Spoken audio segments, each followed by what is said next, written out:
Alien কি সত্যি আছে? এই প্রশ্নটি বছরের পর বছর ধরে আমাদের মনে ঘুরপাক খাচ্ছে।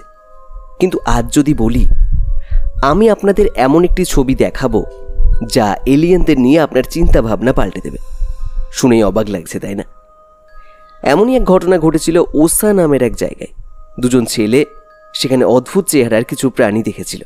তারা ছবি তুলতে পারেনি, কিন্তু পরের দিন তারা সেই প্রাণীদের স্কেচ করিয়েছিল। আর সেই স্কেচ দেখে সবাই হতবাক। অনেকেই ভেবেছিল এরা হয়তো সত্যি এলিয়েন দেখেছে। এমন অনেক ঘটনা বিশ্বের বিভিন্ন প্রান্তে ঘটেছে। এমনকি নাসাও বলেছে আমাদের মহাবিশ্বে 2 ট্রিলিয়নেরও বেশি গ্যালাক্সি আছে, তাই এলিয়েনের অস্তিত্ব থাকার সম্ভাবনা প্রায় 100%।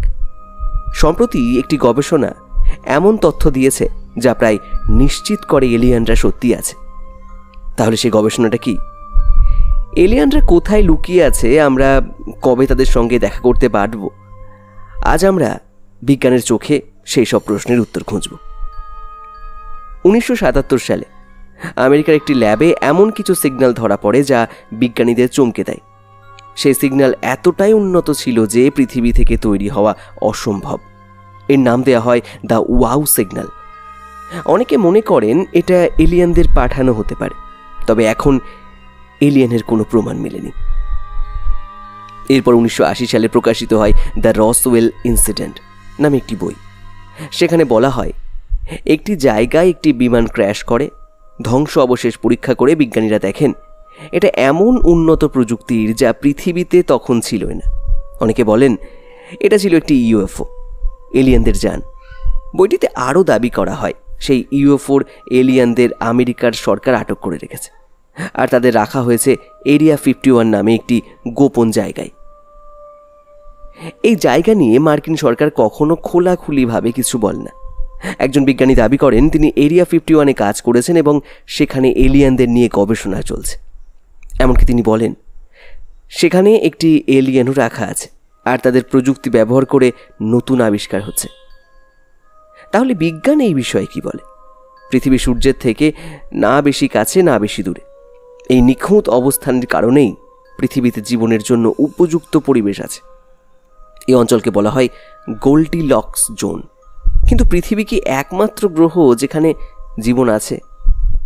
কয়েক বছর আগে বিজ্ঞানীরা শনি গ্রহের উপগ্রহ টাইটান নিয়ে গবেষণা করেন। সেখানে জলের অস্তিত্ব পাওয়া গেছে।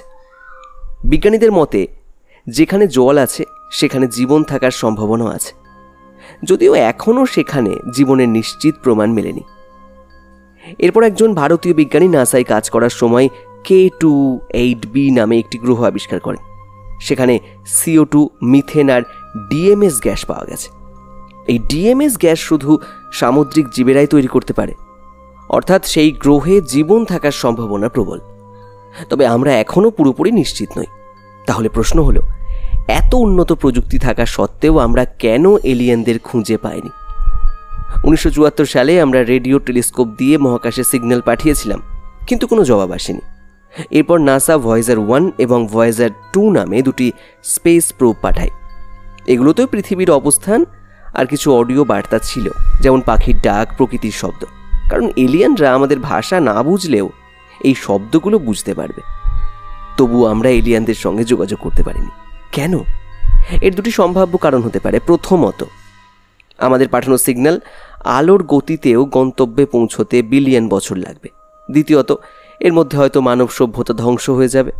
আমরা পৃথিবীর প্রাকৃতিক সম্পদ এতটাই ব্যবহার করেছি যে 1000 বছর পর সব শেষ হয়ে যেতে পারে। তখন পৃথিবী আবার শূন্য থেকে শুরু করবে, আর নতুন কোনো সভ্যতা এলিয়েনদের খোঁজার চেষ্টা করবে। এছাড়া আরেকটি তত্ত্ব আছে, সিমুলেশন থিওরি। এলেন মাস্কও এই তত্ত্বের কথা বারবার বলেছেন। এই তত্ত্ব বলে হয়তো আমরা সবাই একটি ভার্চুয়াল গেমের অংশ।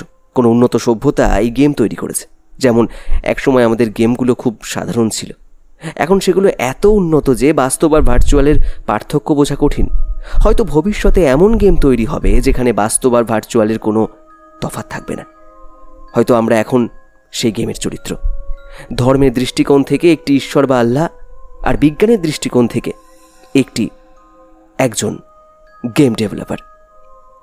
আপনার এই বিষয়ে কি মত? আপনি কি মনে করেন এলিয়েন আছে? কমেন্টে আপনার মতামত জানান। আর এই ভিডিও পছন্দ হলে লাইক, শেয়ার আর সাবস্ক্রাইব করতে ভুলবেন না। ধন্যবাদ।